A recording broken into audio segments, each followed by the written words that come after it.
Bismillahirrahmanirrahim. Assalamualaikum warahmatullahi wabarakatuh. Alhamdulillahirabbil alamin wassalatu wassalamu ala asyrafil anbiya'i wa imamil mursalin nabiyyina Muhammadin wa ala alihi wa ashabihi ajma'in wattabi'ina lahum bi ihsan ila yaumiddin, amma ba'd. Alhamdulillah wa rahimani Allah wa iyyakum. Kembali kita lanjutkan kajian kita dalam kitab Mirathun Nabi fi Thawab al-Amal as-Salih. Dan pada malam hari ini pembahasan kita terkait tentang, ini ada dua bab sebenarnya. Cuman kedua bab ini adalah fadilah yang Allah berikan terkait orang yang memberi utang atau orang yang memberi piutang. Cuman yang namanya utang itu pasti ada dua pihak. Ada yang berutang dan ada yang memberi utang.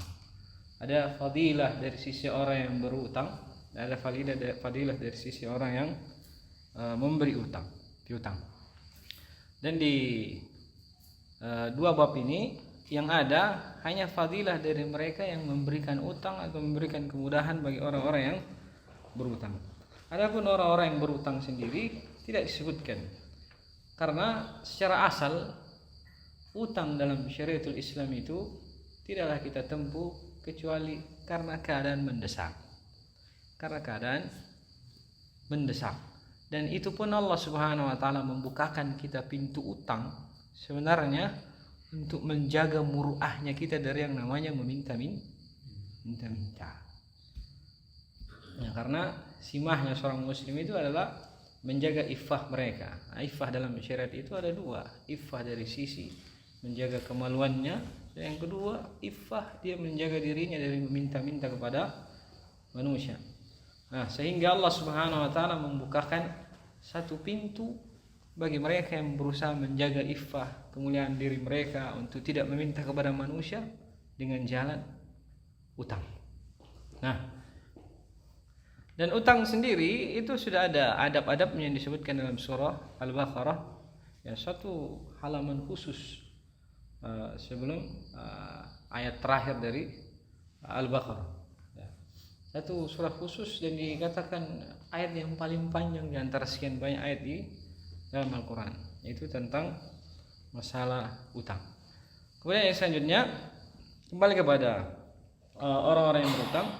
Ya, pertama, kalau kita berutang, ya hendaknya kita benahi niat kita dulu untuk berutang. Berutang karena apa dan apakah kondisinya itu mendesak? Ya, apa kondisinya itu mendesak? Karena para ulama pun mengatakan secara asal hukum utang itu adalah boleh, nggak ada yang sunnah. Jadi nggak ada kita katakan bahwa saya berutang itu adalah sunnah sehingga dia akan mendapatkan pahala ketika dia berutang, enggak. Yang ada boleh, entah boleh atau dia menjadi wajib ketika terkait dengan kondisi yang bisa membahayakan dia. Dia misalnya butuh operasi, sementara biaya operasi itu sangat besar dan tidak mungkin dia dapatkan pembiayaan itu kecuali dengan jalan berutang, maka ketika itu wajib dia berutang. Nah, ini salah satu tujuannya adalah menjaga iffahnya sehingga dia wajib berutang ketika itu. Kemudian selanjutnya bagi orang-orang yang berutang, hendaknya ketika dia berutang niatnya untuk membayar itu ada. Dan niatnya untuk membayar itu ada. Kata Nabi sallallahu alaihi wasallam, "Man akhadha amwalan nasi yuridu adaha, adahu Allah. Wa man akhadha amwalan nasi yuridu itlafaha, atlafahu Allah." Siapa yang mengambil harta manusia dengan tujuan untuk dia penuhi, ya, untuk dia penuhi dalam artian dia tunaikan harta tersebut, maka Allah akan tunaikan untuk dia. Pahami? Itu Nabi SAW sebutkan Allah akan tunaikan untuk dia. Bagaimana maksudnya Allah tunaikan untuk dia? Maka bisa bermakna salah satu dari dua hal, ya. Bisa bermakna salah satu dari dua hal. Allah akan berikan dia kemampuan untuk membayar utangnya, atau yang kedua Allah akan bukakan bagi dia jalan, entah apapun bentuknya, dengan sebab itu utangnya menjadi lunas. Entah orang yang memberi utang mengikhlaskannya, musamaha utangnya, atau mungkin ada ahli waris yang membayarkan, atau ada orang yang lain yang bersedia membayarkan utangnya, karena termasuk orang-orang yang berhak mendapatkan zakat itu adalah orang-orang yang berutang, sebenarnya disebutkan dalam Al-Quran 8 golongan yang berhak menerima zakat itu salah satunya adalah orang yang berutang, wal gharimin, orang-orang yang terlilit utang. Ya, hendaknya dia jangan. Dan kata Nabi SAW, "Waman akhadha yuridu itlafaha atlafaha Allah." Dan siapa yang berniat mengambil harta manusia, tidak ada niat untuk dikembalikan, hanya untuk dimanfaatkan kepentingan pribadinya, maka Allah pun akan hancurkan dia. Dan yang nampak lahirnya orang yang memang dari sejak awal mengambil duit itu tidak ada keinginan untuk membayar, maka Allah pun tidak akan memberikan dia taufik untuk membayar dan kemampuan untuk membayar. Baik, dia tidak akan memberikan taufik. Ya, kalau kita dapat orang-orang yang misalnya, yang kita dapat orang-orang yang menipu, kepikiran nggak untuk membayar mereka orang yang diambil uangnya? Tidak. Dan bahkan sampai di akhir hayat pun mungkin tidak akan kepikiran bagi mereka bagaimana sih harus meminta maaf kepada sahibul amwal, para penipu online. Ya, alhamdulillah, subhanallah. Kira-kira bagaimana kalau misalnya mereka dituntut untuk setiap rupiah dari harta manusia yang mereka tipu? Lalu bagaimana kalau nilainya ternyata jutaan, miliaran? Subhanallah. Ya. Itu ya, kalau ada yang lihat potongan video ini kan nasihatkan bertobatlah. Karena termasuk hal yang tidak akan ditinggalkan oleh Allah Subhanahu wa taala perkara harta manusia, ya, terkait dengan khususnya terkait dengan masalah piutang. Ini bagi orang yang berutang. Kemudian secara umum ibadahnya orang yang berutang cuma satu, yaitu upaya dia untuk melunasi utangnya. Itu hanya ibadahnya dalam posisi utang, dan itulah yang menjadi fadilah dia. Ya, ya. Adahullah, kata Nabi SAW, Allah akan bantu dia untuk melunasi utangnya. Cuman itu fadilah yang dia dapatkan ketika dia berutang. Selebihnya peringatan-peringatan tentang utang dan sampai dia tidak bisa membayar, itu lebih banyak dari fadilah yang dia dapati beribadah karena membayar utang. Nah, salah satunya kata Nabi SAW dari sahabat-sahabat radhiyallahu ta'ala anhu, Nabi SAW bersabda, "Man farqa ar-ruh al-jasad wa huwa bari'un min thalathin dakhala al-jannah al-kibr wad-dain wal-ghurur." Ya, tidaklah terpisah antara ruh dan jasad seseorang sementara dia berlepas dari 3 hal: kesombongan, utang, dan gulul. Gulul itu dia mencuri hartanya orang, harta yang menjadi milik orang banyak, artinya harta milik umat, entah dari Baitul Mal, orang yang nyolong di masjid itu gulul namanya.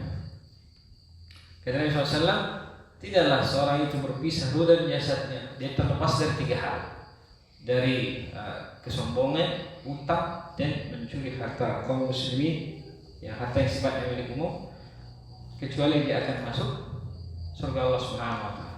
Maka kebalikannya, kapan dia diwafatkan oleh Allah Subhanahu wa taala membawa salah satu dari 3 hal tersebut, maka dia akan terhalang dari masuk surga Allah Subhanahu wa taala.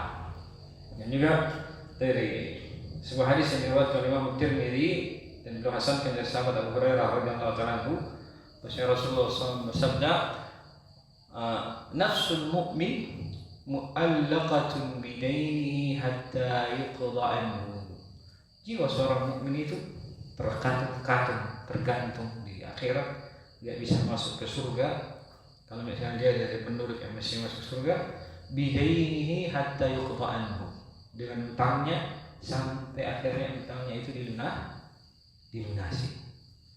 Ya, dilunasi. Dan juga hadis yang lainnya dari hadis yang diriwayatkan oleh Imam Ahmad dan juga Al-Hakim, dan disahihkan oleh Imam Al-Hakim dari sahabat Muhammad bin Abdullah bin Jahsh radhiyallahu anhu, kata beliau, "Kunna julusan bi fina'il masjid haitsu tuwa al-janais." Kami dulu satu waktu duduk bersama sebagian sahabat di halaman masjid yang dimana kadang jenazah itu diletakkan di situ. Kemudian kata beliau, "Wa Rasulullah sallallahu alaihi wasallam Dan Rasulullah sallallahu alaihi wasallam ra'suhu ila as-sama', fanadhara thumma taqta'a basaruhu. Kemudian Rasulullah sallallahu alaihi wasallam itu menengok ke langit, seraya beliau menengok taqta'a basaruhu. Kemudian beliau turunkan lagi pandangannya, nengok lagi ke atas, kemudian diturunkan lagi. Kemudian wada'a ala jabhatihi. Kemudian beliau sallallahu alaihi wasallam meletakkan tangannya di atas dahinya.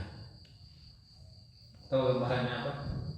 Biasanya kita kalau kondisi seperti wah, ada sesuatu hal yang besar terjadi. Ini seperti ini gambarnya Nabi SAW mendapati sesuatu hal yang besar terjadi. Kemudian beliau sallallahu alaihi wasallam bersabda, Subhanallah, Subhanallah, ma nazala min at-tashdid. Subhanallah, Subhanallah. Betul-betul sungguh perkara yang sangat berat itu baru saja turun. Apakah dari perkara yang berat yang baru saja turun? Kata Nabi sallallahu alaihi wasallam. Kemudian kata sahabat, qala fasakatna yawmina wa lailatina. Kemudian kami pun terdiam hari itu dan malam hari, menunggu kabar dari Nabi SAW. Karena Nabi SAW tahu ada sesuatu yang turun, perkara yang besar. Tapi beliau SAW pun belum tahu. Karena beliau mengisyaratkan melihat ke langit, kemudian menundukkan lagi untuk pandangan beliau. Karena beliau mendapati wahyu ketika itu turun. Nah, kemudian berkata Subhanallah, Subhanallah, perkara besar apa yang turun ini? Perkara apa yang Allah berberat masalah sampai Allah turunkan perintahnya? Kemudian kata para sahabat, falam naraha khairan hatta asbahna. Maka kami tidak melihat satu kebaikan pun dari kejadian yang kami dapati bersama Nabi SAW sampai akhirnya kami mendapati waktu pagi. Nah, maka Muhammad bin Abdullah bin Jahas berkata, fasa'altu Rasulullah sallallahu alaihi wasallam. Saya pun bertanya kepada Rasulullah sallallahu alaihi wasallam, "Mat tasydidul ladzi nazal?" Wahai Rasulullah, perkara apakah yang berat, perkara yang Allah Subhanahu wa taala baru saja turunkan? Qala fid din walladzi nafsu Muhammadun biyadihi. Maka Rasulullah SAW menjawab, perkara berat yang Allah Subhanahu wa taala turunkan adalah perkara hutang.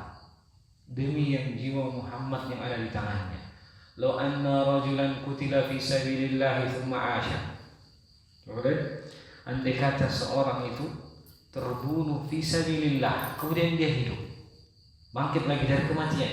Ini salah satu hal yang diinginkan oleh para sahabat yang dikatakan terbunuh dan disebutkan kisah Nabi SAW. Mereka dipersilahkan minta kepada Allah, minta apa saja.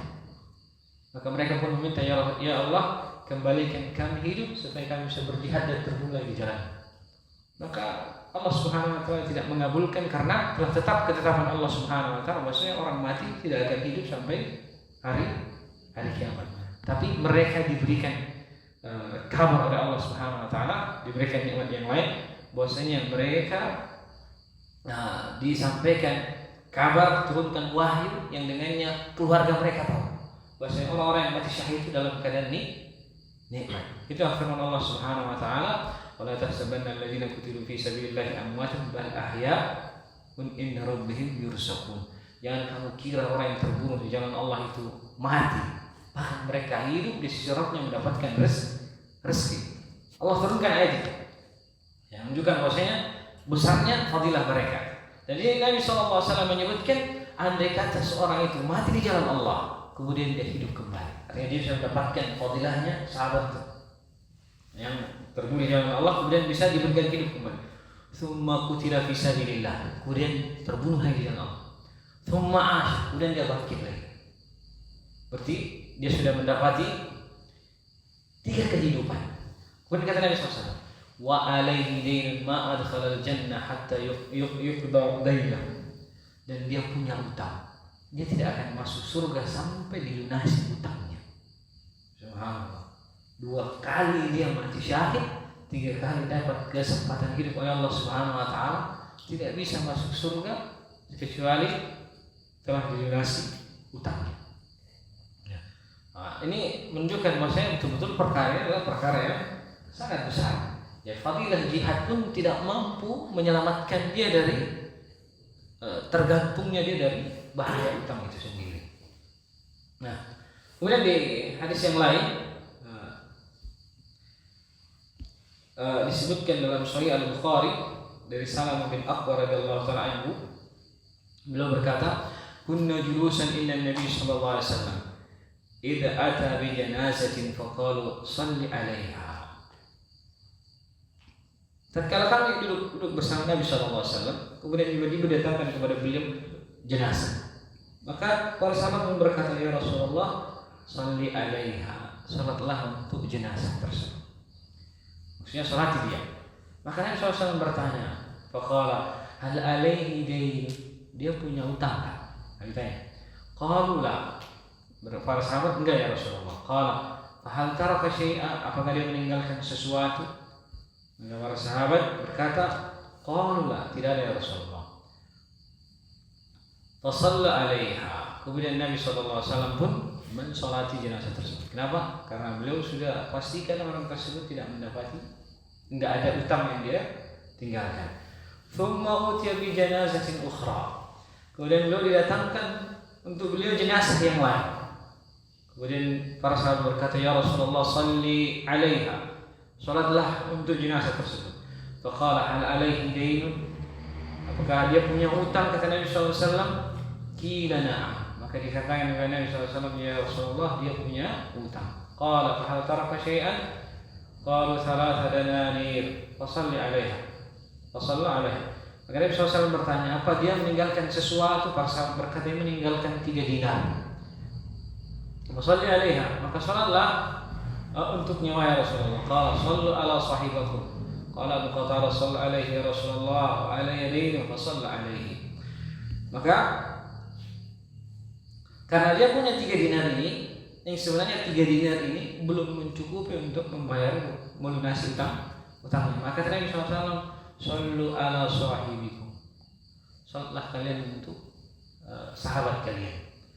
Maka seketika sahabat Abu Qatadah, beliau berkata, "Shalli 'alaihi ya Rasulullah wa 'alayya dainuhu."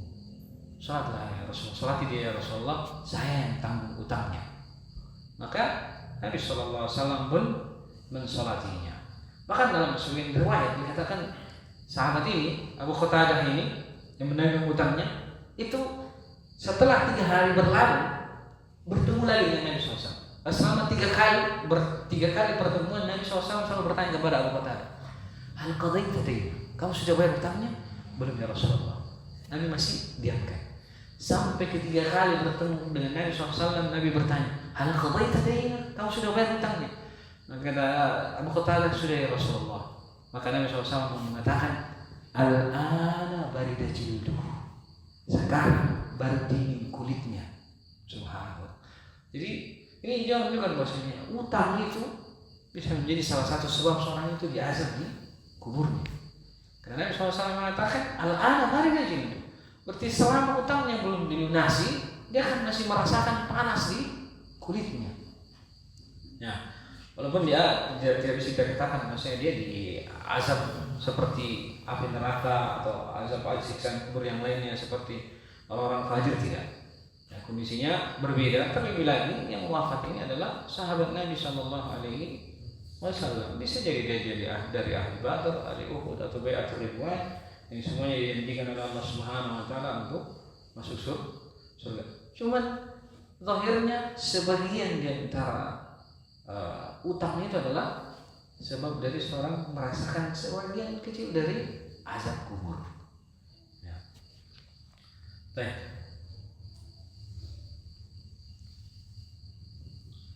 Karena itu Nabi Sallallahu Alaihi Wasallam dari sahabat Abu Hurairah dan Abu Sa'id, beliau sendiri berkata, "Ana aula bil mu'minina min anfusihim. Faman tuwfiya minal mu'minina fataraka dainan fa alayya qada'uhu." Saya orang yang paling berhak terhadap orang mukmin. Artinya saya adalah wali mereka yang paling utama daripada diri mereka sendiri. Saya lebih berhak kepada diri mereka.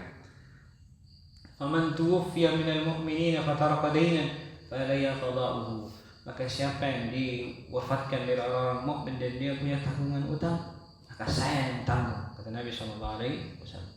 Ini sebenarnya kalau diterapkan dalam sistem pemerintahan Islam, maka kaum muslimin yang didapati dia orang yang soleh meninggal punya utang itu dilapor kepada sultan, penguasa. Si fulan punya utang, tolong dibayarkan. Begitulah mestinya.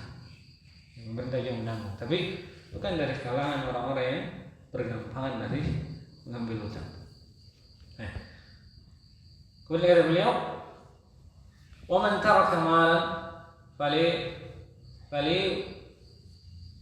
warasatihi." Dan siapa yang meninggalkan harta, maka harta itu untuk ahli warisnya. Dan dari beberapa hal yang disebutkan, beberapa hadis yang kita sebutkan, semuanya adalah tahdzir, peringatan dari kita yang dari orang-orang yang berutang agar jangan sampai mereka diwafatkan oleh Allah Subhanahu wa taala dalam keadaan tidak melunasi utangnya.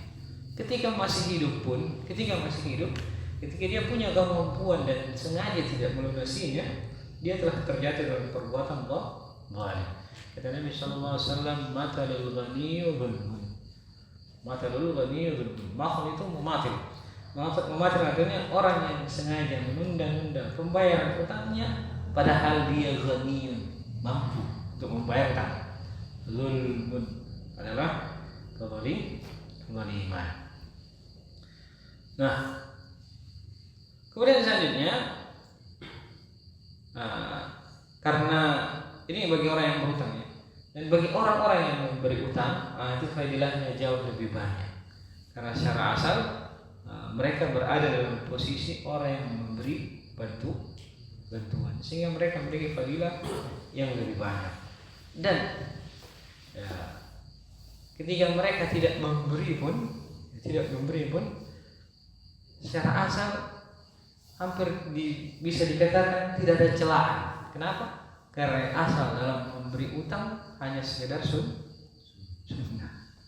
Ya kalau seorang tidak memberi utang, ya tidak ada celaan begitu. Beda halnya dari orang yang baru berutang.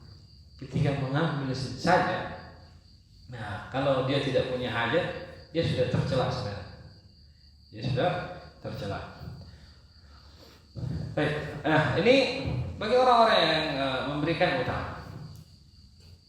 Kata Nabi sallallahu alaihi wasallam, ya secara umum, wallahu fi auni al-abdi maka al-abdu fi auni akhihi. Allah senantiasa itu berada dalam keadaan untuk menolong hamba-hambanya selama hamba tersebut senantiasa berusaha memberikan pertolongan kepada saudaranya. Dan termasuk di antaranya adalah bab memberikan utang. Dan juga dalam sebagian hadisnya Nabi sallallahu alaihi wasallam bersabda, "Ra'aitu lailata usriya bi ala babil jannati maktuban as-sadaqatu bi asyri amsalha wal qardu bi 18." Ya. Saya diperlihatkan di malam saya Isra Mi'raj itu di salah satu pintu surga tertulis as-sadaqatu bi asyri amsalha. Sedekah itu adalah balasannya 10 kali lipat. Wal qardu bi 18. Dan memberi utang itu balasannya 18 kali lipat. Ya, 18 kali lipat.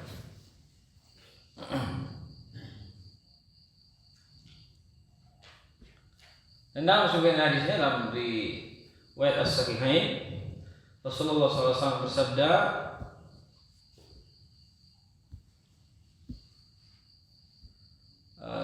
kana rajulun yudayinu an-nasa fa kana yaqulu li fatahu idza ataita mu'siran fatajawaz anhu la'alla Allahu an yatajawaz anna. Qala falaqiya Allah fatajawaz anhu. Ya, ada seorang di masa lalu itu dia sering memberi utang kepada manusia.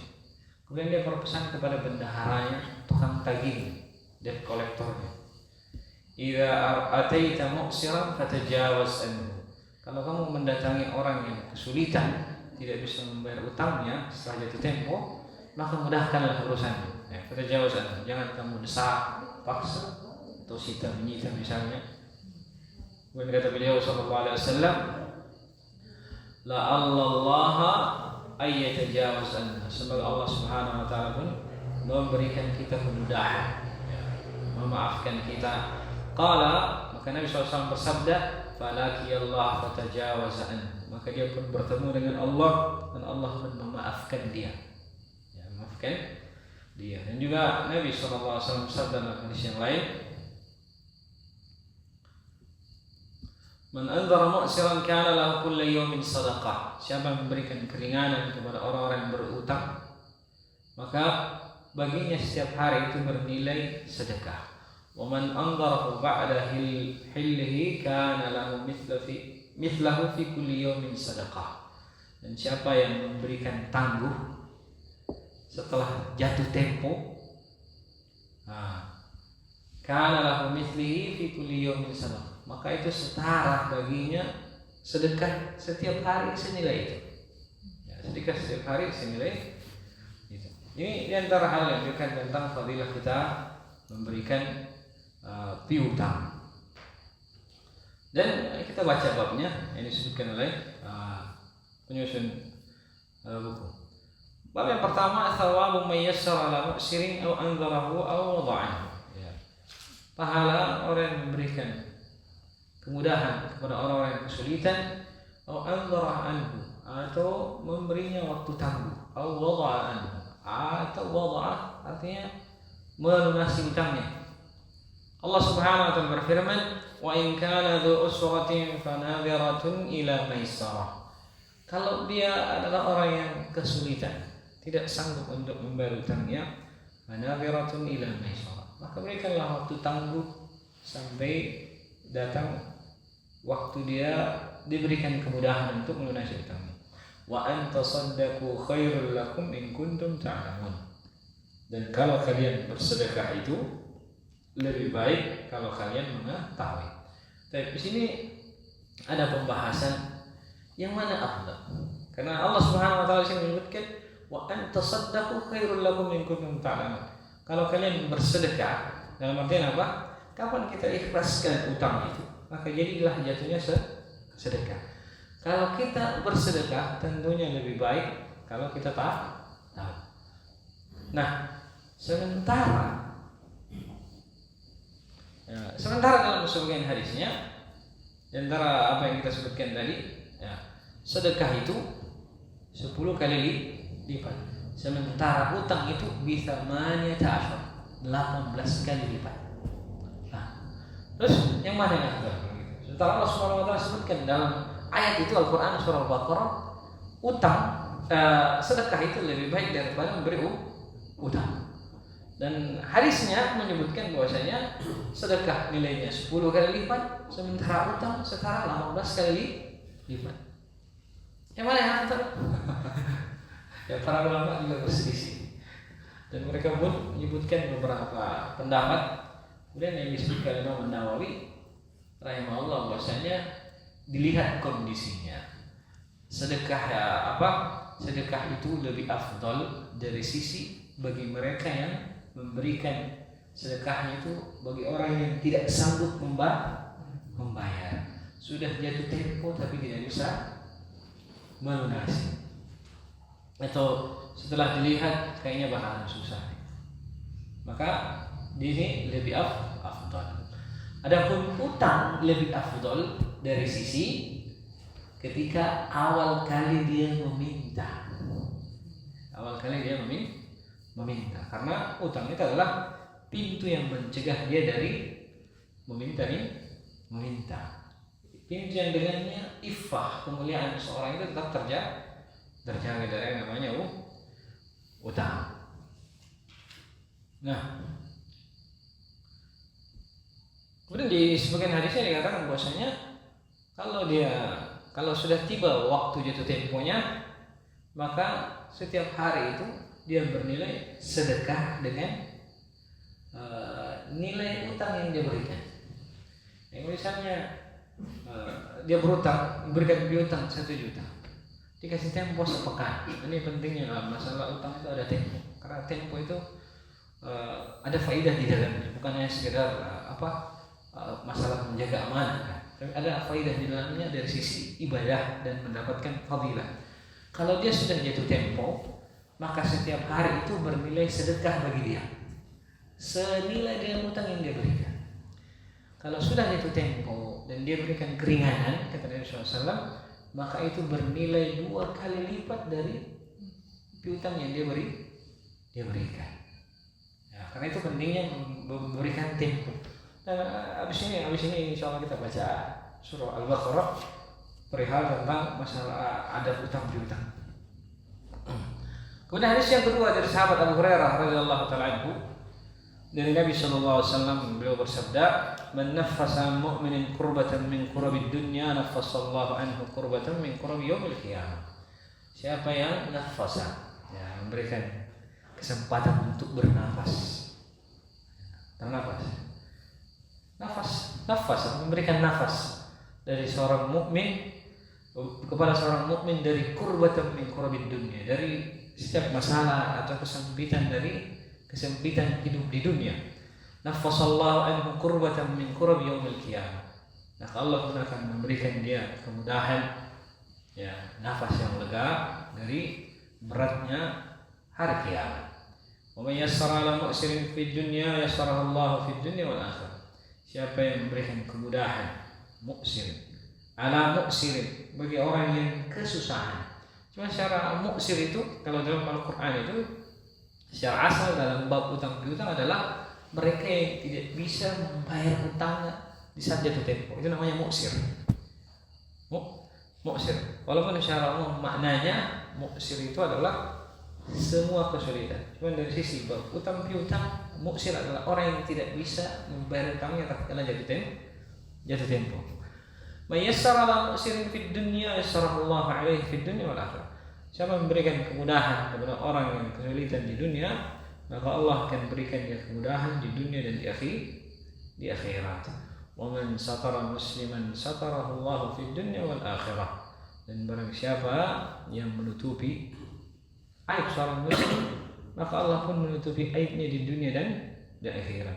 Wallahu fi auni al-'abdi wa kana al-'abdu fi auni akhihi. Dan Allah senantiasa menolong hambanya manakala hamba tersebut senantiasa menolong saudara-saudaranya. Nah, semua apa yang Nabi SAW sebutkan ini itu terdapat pada orang-orang yang berutang. Dan semua fadilahnya pun bisa diraih sama orang-orang yang memberikan utang, memberikan piutang. Kan cuma lupa kita sebutkan. Jadi dalam syariat itu istilah utang itu ada 2. Ada qardun, ada dainun. Nah, qardun itu lebih kepada makna pemberi piutang. Nah, dainun itu adalah utang yang pertama. Nah, qardun itu adalah utang yang kita berikan, piutang manusia. Kemudian yang selanjutnya thawabul qard. Sebelumnya secara ringkas makna yang lain, man satara musliman satara Allah fid dunya wal akhirah. Siapa yang menutupi aib seorang muslim, maka Allah pun akan menutupi aibnya di dunia dan di akhirat. Kapan kita mengetahui itu aib atau sesuatu yang tidak boleh kita bicarakan? Kata sebagian para ulama, idza kallama ka akhaka, kalau saudara berbicara kepada wa yaltafitu yaminan wa shimalan, dan dia menoleh ke kanan dan ke kiri, maka ketahuilah itu rahasia, jangan kamu buka. Ya, kalau dia berbicara kepada dan dia noleh kanan ke kiri, maka itu adalah rahasia, jangan kamu buka. Dan apapun misalnya bentuk aib kita secara asal, kita pun butuh untuk menutupnya. Butuh untuk menutupnya, sebagaimana Allah Subhanahu Wa Taala juga kita harapkan untuk menutupi aib kita di hari kemudian kelak. Wallahu fi auni al-'abdi ma kana al-'abdu fi auni akhihi. Allah senantiasa menolong hambanya manakala hamba tersebut senantiasa menolong saudara-saudaranya yang lain. Ini babnya juga sangat luas. Bahkan bab tolong menolong ini masuk dalam seluruh bentuk muamalah. Ya, kita misalnya di sini. Contoh misalnya lingkup pekerjaan. Ada yang namanya atasan dan bawahan. Cobalah pahami lingkup pekerjaan kita itu dalam bentuk ta'awun. Bos kita tidak akan mungkin bisa mengerjakan pekerjaannya sendirian. Maka posisikanlah diri kita sebagai orang yang membantu dia. Nah demikian pula misalnya bos, jangan posisikan bawahanmu semata-mata memandangnya dia sebagai bawahan.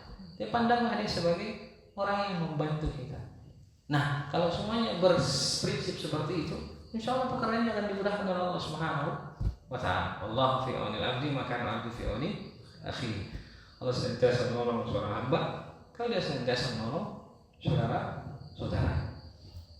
Ini bab yang paling luas. Bahkan dalam masalah dalam masalah rumah tangga misalnya, suami apapun yang dia kerjakan, jangan semata-mata menganggap itu karena tanggung jawab. Cobalah pandang sebagai bentuk tolong menolong dalam meraihkan Allah Subhanahu wa Ta'ala dalam rumah tangga. Begitu juga istri misalnya, apa yang dia kerjakan di rumah, ya pandanglah sebagai bentuk memudahkan tanggung jawab suaminya. Jadi tolong menolong apapun dalam banyak bentuk bab muamalah itu bisa diterapkan yang namanya tolong menolong. Begitu juga misalnya jual beli. Ya. Jual beli. Andai kata mungkin tidak ada penjual beras. Nah, karena banyak orang yang kesulitan untuk makan beras. Dan sebagaimana juga penjual beras itu, kalau tidak ada yang membeli berasnya, dia pun akan kesulitan untuk menghabiskan berasnya misalnya sendiri atau memenuhi hajatnya yang lain dari hasil menjual beras. Jadi mandang semuanya dalam bab ta'awun. Atau secara yang paling lebih sederhana lagi, belanja ke minimarket, dibantu sama tukang parkir ilegal.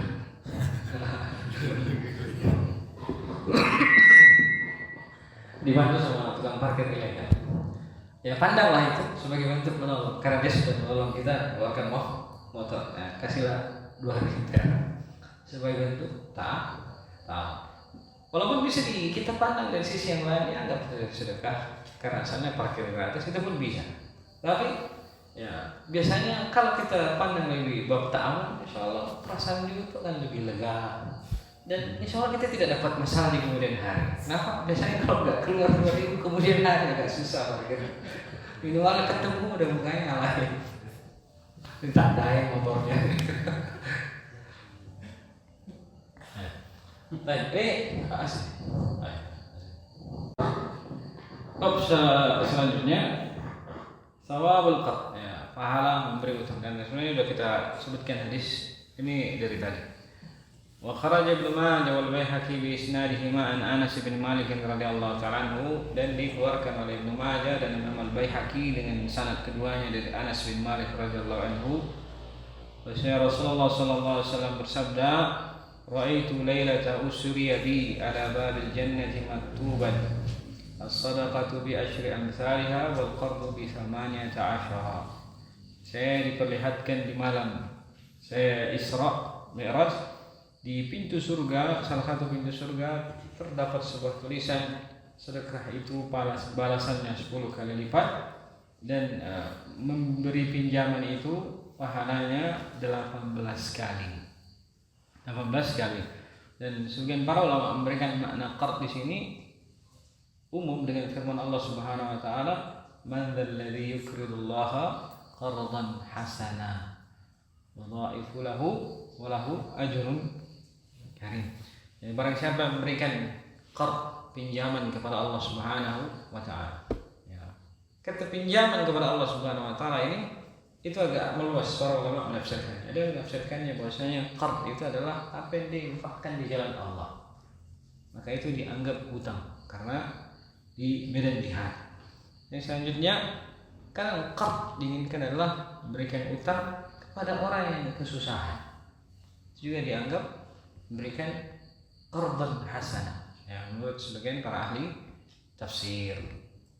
Maka fayudha'ifahu lahu, maka Allah akan melipat gandakan untuknya. Pelipat gandaannya pun sebagian para ahli tafsir menyebutkan dilipat gandakannya itu seperti yang Allah Subhanahu wa Ta'ala sebutkan 700 kali lipat. Nah, kama sali habatin ambatat sab'a sanabil fi kulli sumbulatin 100 habbah, seperti sebuah benih yang tumbuh padanya 7 cabang. Pada setiap cabang itu tumbuh 100, jadilah 700 ranting yang ada pada setiap cabang. Demikianlah Allah melipat gandakan bagi siapa yang Allah Subhanahu wa taala inginkan. Baik, dua bab telah kita sebutkan. Kemudian kita akhiri dengan membaca ayat tentang adab dari pinjam meminjam. Ya, dalam surah Al-Baqarah di ayat 282 Allah Subhanahu wa taala berfirman, Ya ayyuhalladzina amanu idza tadayantum bidainin ila ajalin musamman faktubuhu. Wahai orang-orang yang beriman, kalau kalian mengadakan akad utang piutang ila ajalin musamma faktubuhu, kepada waktu yang telah ditentukan. Ini pentingnya kita menyebutkan waktu, tempo. Ini yang pertama. Jadi yang namanya orang yang melakukan utang piutang hendaknya punya tempo. Kapan jatuh temponya? Ya, di sisi kembalinya kepada maslahat dua belah pihak. Orang yang berutang itu lebih terpacu untuk mengupayakan utangnya segera lunas karena ada tempo. Dan bagi orang yang punya uang, ya itu bisa lebih mempercepat manfaat yang bisa dia rasakan dari uang yang diberikan. Karena para ulama sendiri pun menyebutkan beda antara pahalanya orang yang membutuhkan uangnya di waktu itu, maksudnya dia menagih karena dia lagi butuh, dengan menagih karena sekedar jatuh tempo, beda. Kalau orang-orang yang memberikan waktu tenggang pada saat dia butuh kepada duitnya, itu pahalanya lebih besar ketimbang orang yang memberikan waktu tenggang dalam keadaan dia tidak membutuhkan kepada duitnya, dia masih kondisi lapang. Nah, kemudian selanjutnya faktubuhu, maka hendaknya kalian catat. Ini yang namanya utang piutang, hendaknya dicatat. Harus ada catatan. Jangan main asal ya, yang penting sepakat sama-sama tahu, bahaya. Karena di kemudian hari ya ketika nanti Allah akan sebutkan, kalau misalnya ada yang lupa gimana? Nah, siapa yang mau bayar? Kan dikisahkan oleh seorang hakim yang saya lupa nama hakimnya. Beliau dihadapkan kepada masalah utang piutang. Ada dua orang yang berdebat dengan dua orang yang berdebat, ya, yang mana si A ini menagih utangnya si B. Nah, sampailah kepada hakim. Di depan hakim itu bercerita bahwa saya memberi utang dia di suatu tempat di bawah pohon ini. Si B ini ngeyel, gak mau bayar utang sebenarnya. Belum nggak ada, saya nggak pernah kenal dia, saya pun baru pertama kali ketemu dengan dia. Nah, pembuktiannya gimana? Karena nggak ada catatan. Tapi alhamdulillah hakimnya ini cerdas. Jadi belum biarkan dulu jadi belum perintahkan si A, kamu pergi ke sana, ke tempat yang kamu sebutkan itu, yang katanya di bawah pohon, ke sana. Dibiarkan sambil belum memberikan ketetapan hukum pada masalah-masalah yang lain. Di tengah perjalanan tersebut sudah dirasa agak lama, si B ini sudah kayak teralihkan. Ditanya, temanmu udah sampai belum di pohon yang sana? Oh belum. Nah, kalau dia mengatakan belum berarti dia tahu pohon itu memang benar ada. Kadang-kadang dia semua Allah SWT membunuh. Nah, dia tahu, dia berusaha menghindar dari utangnya, tapi ketahuan triknya sama hakim tersebut. Ini pentingnya orang memberikan catatan dari sisi utang piutang. Dan saya juga dapat kabar dari sebagian keluarga, katanya ya kadang-kadang sebagian datang sekedar mengaku-ngaku, saya ketemu dalam mimpi bapak saya katanya beri utang kepada keluargamu begini. Ini kan nggak bisa dijadikan dalil juga untuk masalah tali menagih masalah utang, karena terkait dengan masalah harta manusia itu Nabi SAW bersabda, la yahillu malu imri'in muslimin illa bi tibatin nafsi. Tidak halal harta seorang muslim itu kecuali dari kebaikan dari dirinya. Dia memberikan dengan keikhlasan atau dengan hak. Nah, sementara yang seperti itu pemberian. Kalau misalnya yang tersisa cuma ahli waris, yang berutang sudah tidak ada, tanpa ada catatan, si ahli waris pun bisa saja yang meninggal, tidak ada bukti utang. Nah, walaupun warisannya itu cukup untuk menutupi utang. Ini pentingnya catatan. Dan sebagian para ulama mengatakan bahwa mencatat utang itu hukumnya wajib. Ya, hukumnya wajib. Wal yaktub bainakum katibun bil adl. Dan hendaknya mencatat salah seorang di antara kalian itu adalah tukang catat yang adil. Ya, tukang catat yang adil. Yang tidak bisa disogok, hapus saja catatannya itu enggak. Yang harus independen. Wala ya'ba katibun ay yaktuba kama 'allama Allah. Dan tidaklah pantas bagi orang yang diamanah untuk mencatat utang itu untuk menolak, untuk mencatat catatan utang itu sebagaimana Allah Subhanahu wa taala perintahkan dia untuk mencatat. Wal yaktub wal yumlil alladhi alaihi al-haqqu wal yattaqillaha rabbah. Maka hendaknya dia catat utang tersebut dan yumlil, mengimla, beritahu apa kesepakatan kami dalam utang piutang ini. Jadi si fulan dengan si fulan bersepakat pada tanggal sekian kalau terjadi utang piutang dari si fulan kepada si fulan, dari si A kepada si B dengan nilai sekian, tanggal jatuh temponya sekian. Kalau tidak bisa dilunasi pada tanggal tersebut, apa kira-kira konsekuensinya? Kan itu. Nah, entah memberikan kelonggaran atau ada barangnya yang bisa dijual untuk melunasi utangnya. Penting ada kesepakatan yang disepakati. Wal yattaqillaha rabbah. Dan hendaknya dia bertakwa kepada Allah Subhanahu wa taala. Hendaknya dia catat dengan seadil-adilnya, enggak boleh bersalah. Wala yabkhas minhu syai'a.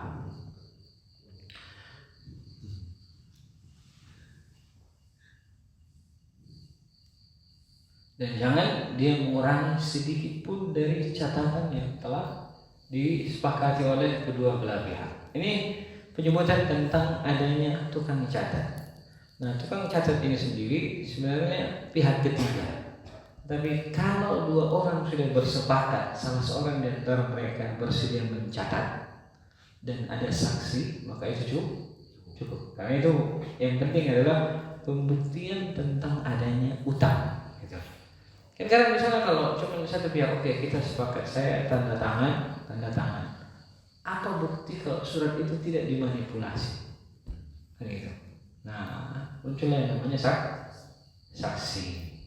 Karena itu di lanjutannya Allah Subhanahu wa taala berfirman, "Fa in kana alladhi 'alaihi al-haqqu safihan aw dha'ifa aw la yastati'u ayyumilla falyumlil waliyyu wastashhidu shahidaini min rijalikum." Kalau misalnya fa in kana alladhi 'alaihi al-haqqu safihan aw dha'ifa, kalau misalnya yang punya duit itu adalah orang yang bodoh atau orang yang lemah atau tidak bisa menulis, falyumlil waliyyu, hendaknya walinya yang menuliskan dia, ya, yang memberi utang. Kadang didapati ada anak yang istilahnya yatim piatu, tapi dia orang yang berkecukupan. Kadang dipinjam oleh sama kerabatnya, dipinjam sama pawannya misalnya untuk modal dan seterusnya, kan kadang itu ada terjadi. Jadi dia mendapatkan warisan dari orang tuanya, tapi karena saudara yang bapaknya butuh modal, dipinjamlah ke dia. Tapi masih kecil, maka yang menjadi walinya ketika itu dialah yang mencatat untuk anak tersebut.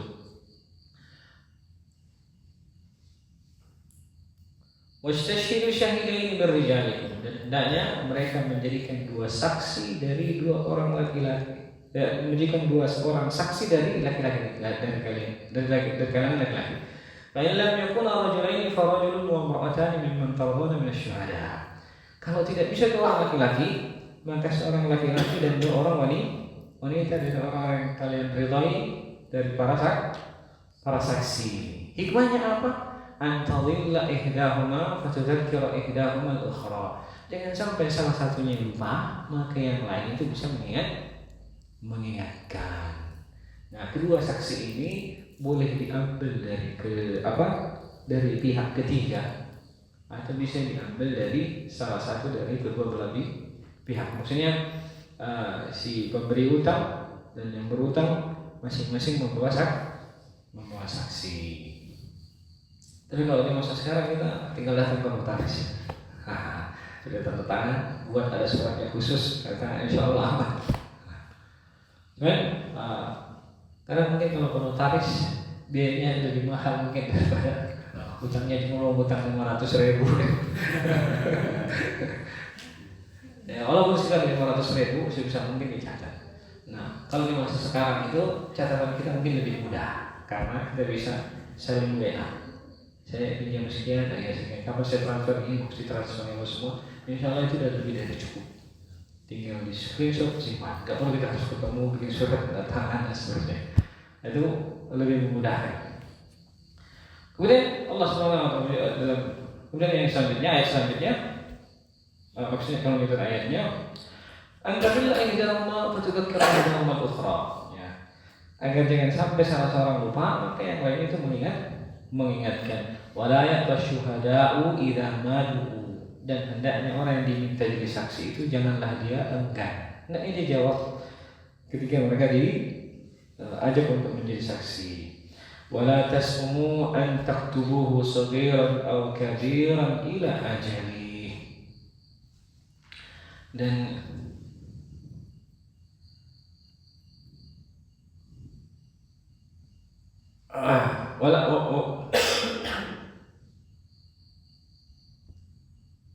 wala tas'amu an taktubuhu saghiran aw kabiran ila ajali. Jadi janganlah kalian merasa enggan untuk menulisnya, entah dia dicatat besar atau kecilnya sampai waktu yang telah ditetapkan. Dzalikum aqsatu indallahi wa aqwamu lisyahada.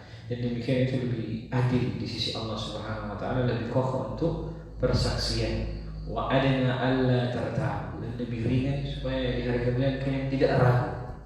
Illa an takuna tijaratan hadiratan tudirunaha bainakum. Kecuali dia perniagaan yang hadir yang biasa berputar di antara kalian, falaisa alaikum junahun alla taktubuha. Ya, maka tidak mengapa kalian tidak mencatatnya karena dia adalah perniagaan yang sudah biasa terjadi di antara kalian. Artinya apakah perkara yang kecil?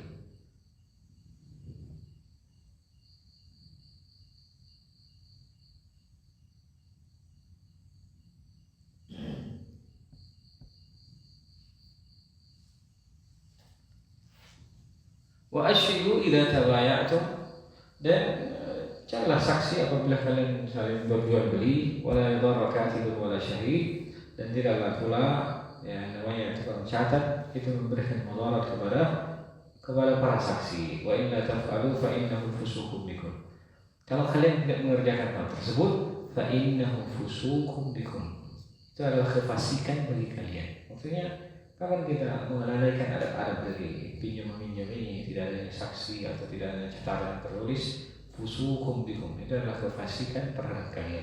Wattaqullaha wa yu'allimukumullahu wallahu bikulli syai'in alim. Takwalah kalian kepada Allah, niscaya Allah Subhanahu wa taala akan mengajari kalian, dan Allah Maha mengetahui segala sesuatu. Ya. Ini satu ayat yang Masya Allah, ayat yang paling panjang dan menjelaskan kepada kita adab ketika kita piutang kepada orang lain atau sama kaum muslimin yang hendaknya dicatat. Sederhana aja, ada dua belah pihak, yang berutang dan yang berutang, kemudian nominal utangnya, kemudian waktu temponya, kesepakatannya, dan saksi. Kalau tidak saksi maka dia berupa catatan yang tertulis. Dan dengan demikian selesai pembahasan kita masalah utang. Nah, sebenarnya lebih bagus kalau didaurahkan. Di situ ada bab tentang kapan utang itu wajib, kapan itu menjadi sunnah, kapan dia menjadi boleh. Karena orang yang berutang pun dalam sebagian keadaan sebenarnya dia bisa sampai kepada tingkatan wajib memberi utang. Ada orang yang kelebihan, tidak ada hajat yang mendesak ketika itu, sudah naik haji juga dan utangnya berlebihan. Jika Anda datang tetangga yang mau operasi minta pinjam, apa hukumnya? Karena orang wajib dia beri utang. Kalau dia tidak mau beri utang maka dia berdosa. Walaupun secara asal hukum memberi utang adalah boleh. Ya, boleh. Ta'ala ta'ala.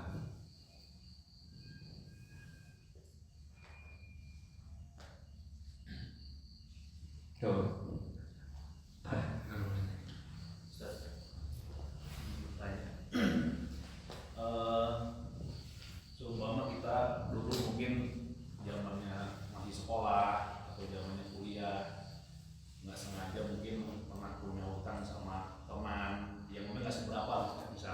lupa gitu, atau pernah pinjam barang atau pernah ya ngambil barang itu apa yang kita lupa, terus kita khawatir karena lupa itu terbawa sampai mati.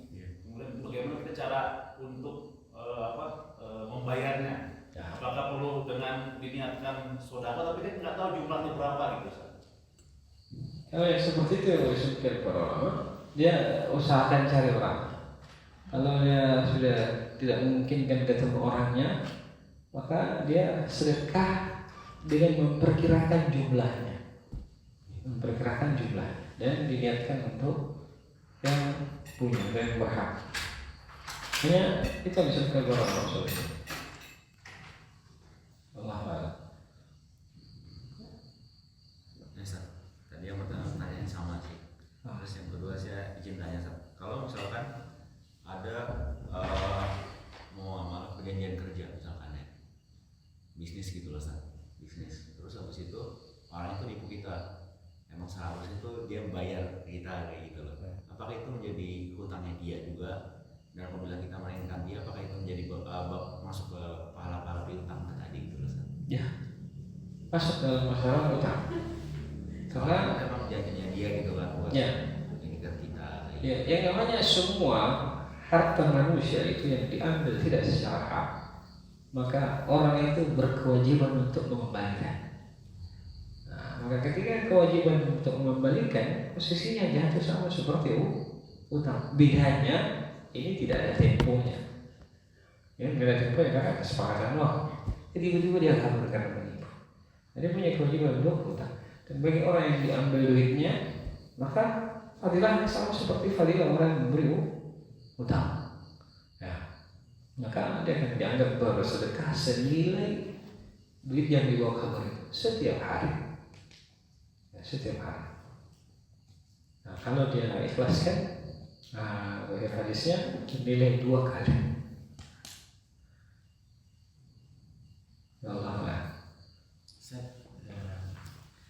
Kalau semisalnya ada yang berhutang dan piutang, kemudian yang berhutang dan piutang ini sama-sama pemahaman agamanya baik, tapi kan nggak semuanya gitu. Seandainya yang berhutang dengan urgensi yang dia miliki gitu, berhutang dan kemudian pada saat jatuh tempo belum bisa melunasi, sampai kemudian dia berikhtiar dan kemudian diwariskan kepada keluarganya, diberikan amanah, kalau seandainya saya meninggal tolong dilunaskan. Nah, yang memberi hutang ini tidak ridho gitu Ustaz. Kalau ini, tapi yang berhutang dengan ikhtiarnya berusaha, tapi sampai saat ajal sampai dia belum bisa membayar hutang itu. Gimana Ustaz? dia kembali kepada ahli waris saja. Cuma masalahnya yang memberi utang tidak rela kalau dibayar sama ahli waris. Ya, biasanya sudah diamanahkan ke ahli waris. Ahli waris siap untuk membayar. Ahli waris juga hanya diberikan amanah aja, tapi kondisinya saat itu belum bisa juga untuk membantu untuk melunasi. Sampai akhirnya juga waktu terus berjalan dan tidak juga bisa dilunasi oleh ahli waris. Tapi kesungguhan itu ada untuk membayar. Itu kalau yang seperti itu urusannya kita kembalikan kepada Allah Subhanahu wa taala. Karena dia sudah punya niat untuk mengembalikan. Kan karena Allah Nabi SAW menyebutkan kan, Nabi SAW menyebutkan yuridu adaha Allah. Dia ingin untuk membayarnya, tunaikan, maka Allah akan tunaikan. Maka termasuk yang ramanya yang tersembunyi di dalamnya, di hari kemudian pun Allah akan berlakukan dengan cara yang adil kepada dia. Ya, termasuk orang yang punya utang ketika dia berdosa, Allah akan tunaikan haknya. Kenapa? Allah yang akan tunaikan itu. Yang penting niatnya adalah untuk balik. Karena itu yang namanya berutang, kalau memang kita harus berutang, perbaikinya. Niatnya adalah untuk mengembalikan. Ya, Allah paham.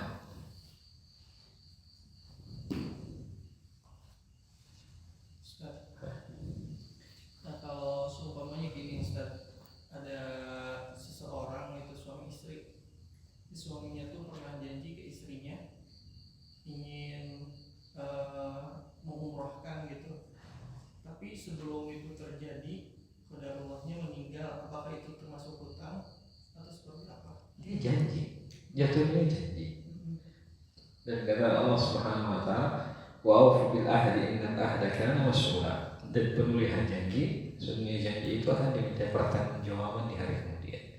Jika misalnya dia belum bisa umrohkan, ya dia badal umrohkan. Maksudnya dia bisa umrohkan, karena artinya dia berangkatkan umroh, maka dia badal umrohkan. Dan bukan artinya apa? Bukan artinya kita mengharapkan mati tidak berumroh, karena kalau di badal umrohkan itu biayanya lebih murah. Dan nyari pelajar di sana yang bisa umroh kan, kita transfer untuk transfernya itu lebih ringan.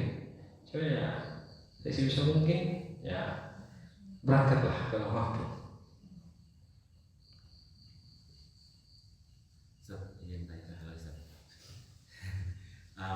Saya pernah dengar juga, apakah itu sebuah hadis? Saya masih belum tahu itu benar apa enggak. Jadi katanya kalau misalkan ada orang yang berutang nih, utang sama kita, terus dia meninggal gitu, Ustaz. Terus orang yang memberi utangnya itu juga, si piutangnya itu, yang orang yang punya piutang ini juga meninggal juga gitu, Ustaz. Apakah katanya kan yang namanya hak manusia itu pasti akan nanti di akhirat bakal dapat gitu, Mas Ustaz ya? Akan balik ke orangnya itu. Itu benar nggak sih katanya kalau misalkan awalnya itu pahalanya itu dipindahin ke pahalanya, habis itu dosa yang Ada hadisnya. Tapi itu benar berarti emang ada hadis. Nah hadisnya ada. Kata Nabi SAW, ada turunah menil muflis. Tahu nggak kalian siapa itu orang bangkrut? Maka para sahabat dia seorang bangkrut itu orang yang tidak punya harta. Ya. Nggak, kata Nabi SAW, orang yang bangkrut itu adalah orang yang datang dengan kebaikannya di hari kemudian, tapi waqad zalama hada wa syatama hada wa akhadha mala hada. Kata Nabi SAW, dia telah menzalimi si fulan, dia mencela si fulan, wa akhadha mala hada, dan mengambil hartanya si fulan. Ini ada kalimat bentuk mengambil harta.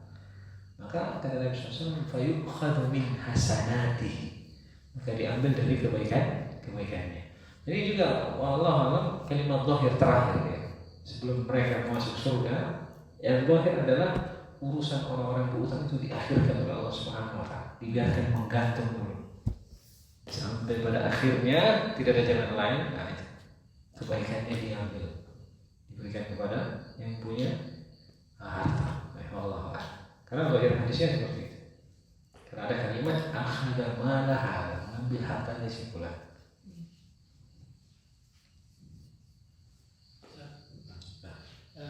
Di luar dosa ribanya, biasanya tuh kalau yang leasing rumah terus kendaraan atau apapun, ketika seorang itu yang hutang itu meninggal, itu dianggap lunas. Itu gimana hukumnya? Apakah walaupun secara akadnya mungkin sama si banknya itu udah dicukupkan gitu, si fulan meninggal, lalu dia masih ada hutang kewajiban ke bank sebenarnya 100 juta, tapi karena akadnya itu ditutup dan dianggap lunas, apa secara Islamnya itu benar demikian juga atau bagaimana? Jadi ada perintah tentang wadaru ma baqiya minar riba, dan tinggalkan apa yang tersisa dari riba. Ini perintahnya kepada siapa? Kepada pemberi piutang, bukan kepada yang berutang. Karena orang yang berutang nggak mungkin meninggalkan, paham? Karena yang memungkinkan menagih dan mengambil ribanya itu adalah pemberi piutang. Nah sehingga kalau misalnya bank itu mengikhlaskan, menganggap lunas, maka alhamdulillah nggak ada masalah. Karena yang kena hukum riba adalah banknya, bukan yang berutang. Yang berutangnya itu kenanya dari sisi apa? Karena dia menyetujui riba walaupun dia tidak sempat membayar denda ribanya misalnya. Nah, lain halnya kalau misalnya dia setuju bayar ribanya dan terlambat, akhirnya dia bayar ribanya, kenalah dia juga dosanya. Nah, jadi di situ ada dosa ketika dia melakukan ribanya, dan ada dosa setuju dengan akad ribanya. Ya Allah.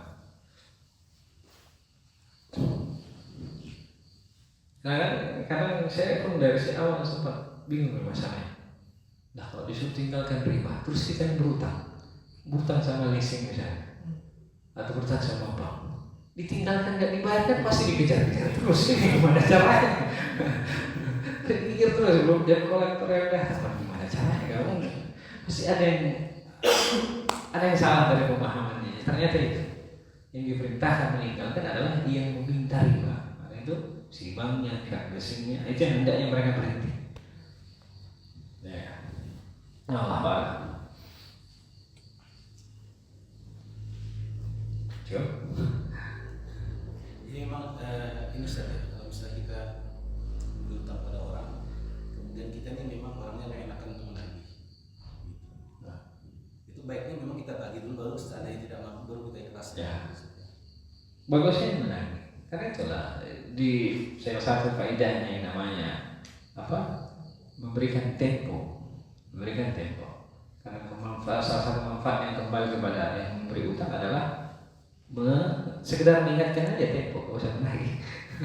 Kalau saya lihat orang tipikalnya keenakan untuk menagih. Dan kalau misalnya dan Allah Subhanahu wa taala menyebutkan wa in kana dzu usratin. Nah, kalau dia tidak mampu, kapan kita tahu dia tidak mampu? Ya tentulah setelah kita tahu. Kalau ditagih nggak sanggup, berarti dia nggak mampu. Jadi menagih bukanlah hal yang tercela. Bahkan menagih itu bagian dari rangkaian ibadah muamalah tapi utang. Karena ya sebagian manusia itu ada yang tabiatnya terlalu bergampangan mengutang. Yang selanjutnya dia pun cari orang-orang yang malas untuk menagih. Ada orang yang tabiatnya seperti itu. Jadi yang menagih juga itu ya salah satu cara untuk mengurangi frekuensi orang-orang yang seperti itu. Dan jumlah orang-orang yang seperti itu. Ya Allah a'lam. Satu lagi, ini kondisi mungkin bagi sebagian kita ya, dia sudah berikhtiar untuk berhutang, urgensi berhutang, tapi saudara dan lain sebagainya dengan kondisi kalau dia berhutang banyak celaan dan lain sebagainya, sedangkan dia urgensi sehingga harus mengambil bagian yang riba tadi itu. Nah, ini melihat kondisinya gimana sih? Tapi udah kita coba pada saat kita ingin menyampaikan itu justru ya tidak enakan gitu, sehingga larinya ke hal-hal yang seperti tadi. Sebelum sampai kepada bab itu, kalau orang itu menyarankan cari asetnya dulu. Kecuali memang dia sudah tidak punya aset sama sekali. Kemudian aset itu kan nggak harus dijual, dijaminkan aja bisa. Tanpa bunga. Nanti kalau udah nggak ada jalan lain, yang tersedia cuma yang itu, ya mudah-mudahan Allah memberikan maaf. Yang namanya mudarat itu, ya udah tidak ada jalan lain. Istilahnya daging babi aja boleh dimakan gitu ya. Mudarat, ya, bisa kita mati kalau nggak makan. Itu pun makannya sebatas keperluan. Jangan sampai kenyang. Yang pasti yang harus daging babi makan. Pakai bismillah lagi. Tapi makanya sampai kan berlebih-lebihan.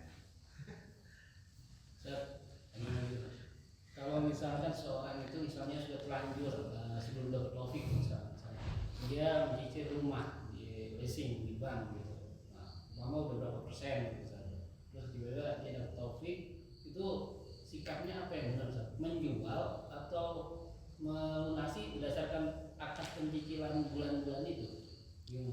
Sebenarnya yang perlu dilihat itu akadnya sebenarnya. Karena kan setiap cicilan bulanan itu apakah di situ ada bunganya atau enggak? Kan gitu. Ada yang istilahnya harga dan ada yang istilahnya dia ribanya itu terjatuh ketika dia telah membayar. Gitu maksudnya. Kan ada yang harga fix misalnya, taruhlah 200 juta. Setiap bulan terlambat dia ada denda misalnya 100.000 karena keterlambatan bayar cicilan. Nah kalau yang ini tidak ada masalah dia lanjutkan sampai selesai, tapi jangan sampai dia terlambat membayar. Karena ketika dia kena denda, disitulah ribanya. Tapi beda halnya dengan perbankan yang setiap bulan itu memang ada bunganya. Bahkan beberapa bulan pertama berjalan itu cuma bayar bunga. Kayak gitu. Nah kalau yang seperti ini sifatnya, yang kedua ini segera dia cari pihak ketiga yang bisa bantu dia lunasi rumahnya. Baru dia selesaikan masalahnya dengan bank. Nah itu dia. Jadi kalau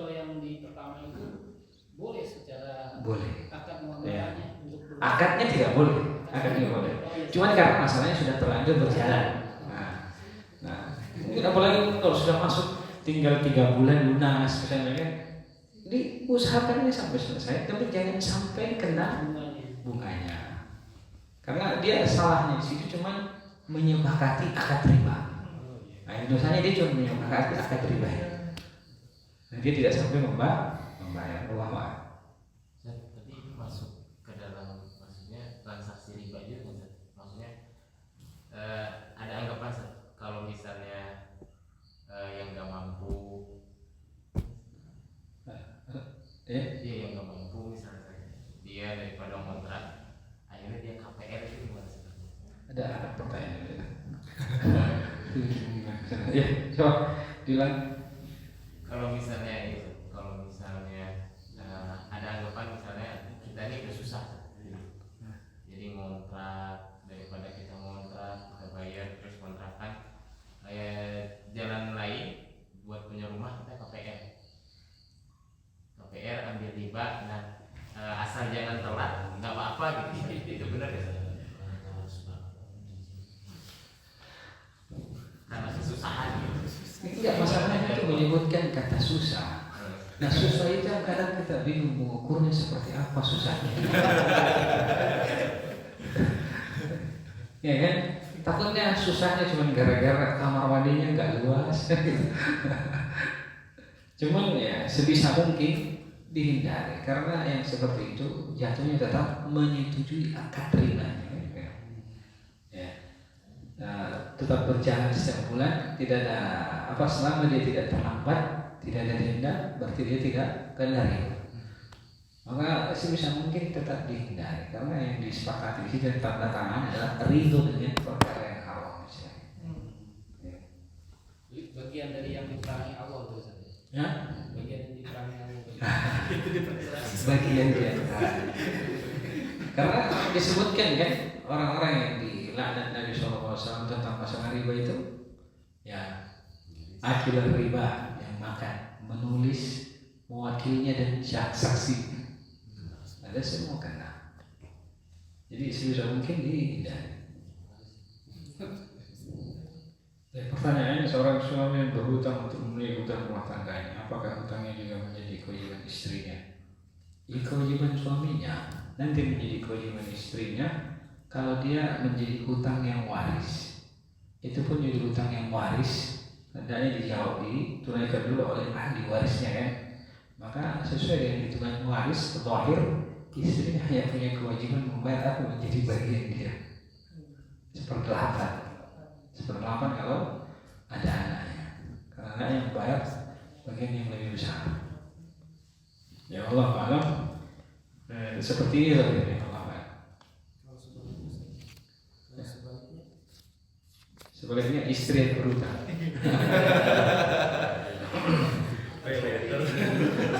Istri berhutang tanpa seizin suami.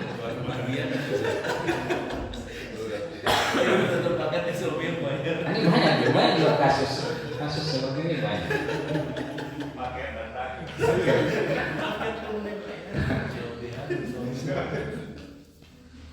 Kalau istri berhutang tanpa seizin suami, maka asalnya itu hutangnya dia. Itu hutangnya dia. Kalau dengan seizin suaminya, artinya suaminya pun beridho siap untuk membayar. Ya, gitu aja sederhananya. Ya Allah a'lam.